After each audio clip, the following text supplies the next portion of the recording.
Picture this, a world teeming with gods, each unique, each majestic, yet one stands tall among them all. Thor, the thunderous god. Nestled in the divine kingdom of Asgard, Thor was born to none other than Odin, the mighty Allfather, and Jord, the very embodiment of, from his first breath. Thor was marked for greatness, a god unlike any other. His lineage, an incredible fusion of sky and earth, was a prophetic sign of his destined supremacy. Up, he earned a reputation of a dauntless warrior, his heart pulsating with a courage as mighty as the rumble of thunder itself. But Thor was not without his share of imperfections. His fiery, impulsive nature often tossed him headfirst into tough spots, hurling obstacles his way that pushed his limits. But unbowed, unbroken, he rose to each challenge. His iron will and steadfast resolve, his unwavering commitment to his people, steering him through these trying times. And so, ladies and gentlemen, was born this unbeatable force of nature, known for his strength, his determination. Thor, the god of thunder. Every hero needs a weapon, and for Thor, it was the hammer Mjölnir, a tale spun by a bet, a crafty trickster, and two dwarf master craftsmen, Sindri and Brokkr. The creation of Mjölnir is a story of suspense and cunning. Loki, ever the mischief maker, wagered that Sindri and Brokkr could not create three treasures that would impress the gods. Accepting the challenge, the dwarves began their work, with Sindri forging and Brokkr pumping the bellows. Loki, not one to play fair, transformed into a fly and bit Brokkr to distract him. This interference almost compromised the creation of Mjölnir, but the dwarves were able to complete it, albeit with a shorter handle than intended.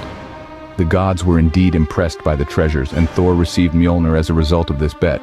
And that's how Thor received the mighty Mjölnir, a weapon that would become a symbol of his power. Thor was often pitted against giants, creatures of immense size and power. These beings, colossal in stature and fierce in nature, were a constant challenge to the gods of Asgard. Yet Thor, the son of Odin, met these threats with a fearless heart and a steady hand. Wielding Mjölnir, his trusted hammer, Thor encountered numerous giants on his adventures. Each encounter was a testament to his bravery, his strength, and his cunning. One could argue that it was not just his physical prowess, but his indomitable spirit that saw him through these battles. Giants, for all their might, were often outmatched by Thor's determination and his unyielding will to protect both gods and mortals alike. His victories were not merely triumphs of strength, but victories of the spirit, symbols of his unending commitment to safeguard those he held dear. With each giant he felled, Thor's legend grew, his name whispered in awe and fear. Not all of Thor's adventures were battles, some were journeys like the one to the realm of Utgard-Loki, a journey that was as much a test of wit as it was of strength. Thor, alongside his brother Loki, ventured into the land of giants, a realm ruled by the giant king Utgard-Loki.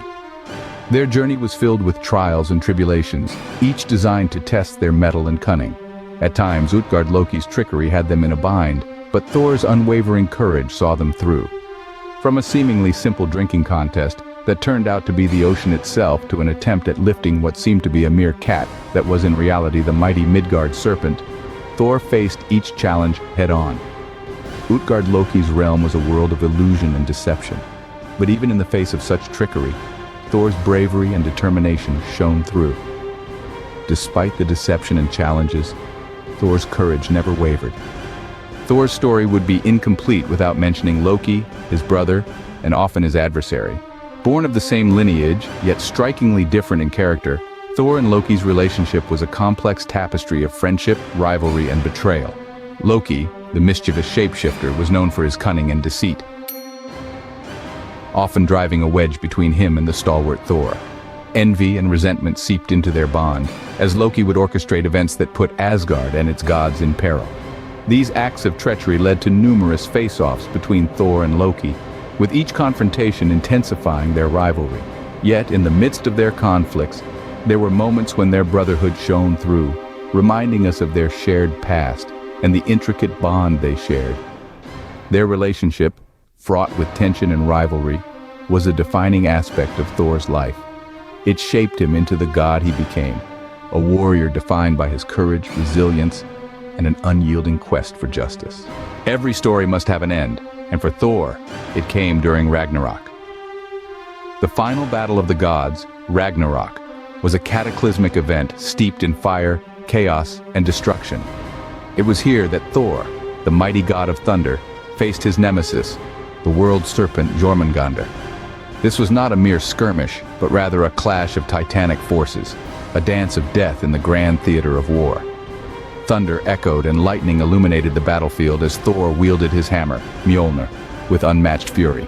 The world serpent, colossal and menacing, met Thor's fury with a venomous onslaught of its own. The battle was fierce, and the stakes higher than ever.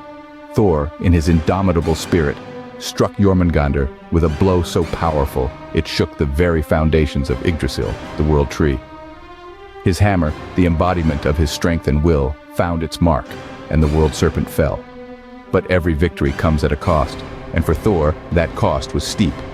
In the throes of death, Jormungandr unleashed a tide of venom. Thor, the god of thunder, the protector of mankind, was poisoned. His victory was but a fleeting moment of triumph, soon overshadowed by the creeping specter of death. Yet, even in his final moments, Thor's spirit remained unbroken.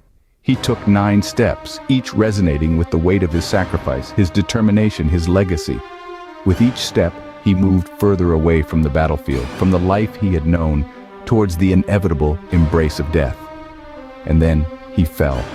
The mighty god of thunder, the undefeatable warrior, succumbed to the venom. His body lay still, but his legacy, his spirit, lived on. He had given his all, fought to his last breath, not for glory, but for the protection and preservation of his people. In his death, Thor became a symbol of sacrifice, ensuring the cycle of rebirth in Norse mythology. His story ended, but his legend, like the cycle of Ragnarök, continues to endure, to inspire, to live on in the hearts of those who remember. But is this the end of Thor's story? Or is there more to it? There's a whisper, a murmur, a theory that has been passed down through the ages. It suggests that Thor's tale doesn't end with Ragnarök. It hints at a rebirth, a resurgence, a second coming of the thunder god. A notion that challenges our understanding and keeps us on edge. Could the mighty Thor return? Stay tuned to uncover the secret that could change everything we know about Thor.